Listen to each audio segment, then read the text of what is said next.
Hello guys, ഇപ്പോൾ യൂട്യൂബിലും ഫേസ്ബുക്കിലൊക്കെ വൈറലായിക്കൊണ്ടിരിക്കുന്ന item ഉണ്ടല്ലേ, വഴുതനയും തൈരൊക്കെ വെച്ചിട്ട്. അപ്പോൾ ഞാൻ കരുതി ഇന്ന് അതൊന്ന് ഉണ്ടാക്കി നോക്കാം. അപ്പോൾ പരീക്ഷണമായതുകൊണ്ട് ഒരു വഴുതന മാത്രമേ എടുത്തുള്ളൂ, കുറച്ച് തൈരും. അങ്ങനെ സ്ലൈസായിട്ട് മുറിച്ചിട്ട് അതിലേക്ക് ഉപ്പ്, മുളക് പൊടി, മഞ്ഞൾപ്പൊടി, കുറച്ച് ഗരം മസാല ഇട്ട് നന്നായിട്ട് ഇളക്കി.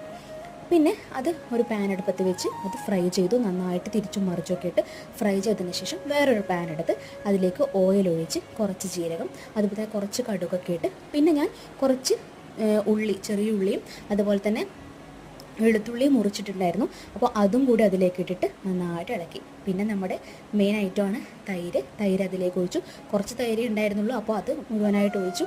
പിന്നെ തൈര് അധികം തിളക്കൊന്നും വേണ്ട, ഒന്ന് ചൂടാവുകയേ വേണ്ട. അപ്പോൾ തന്നെ നമുക്ക് ഗ്യാസ് ഓഫ് ചെയ്യാം. പിന്നെ നമുക്ക് ഫ്രൈ ചെയ്ത് വെച്ചിട്ടുള്ള വഴുതിന് അതിലേക്ക് ഇടാം. അപ്പോൾ ചെറിയ രീതിയിലൊന്ന് ഇളക്കി കൊടുക്കാം.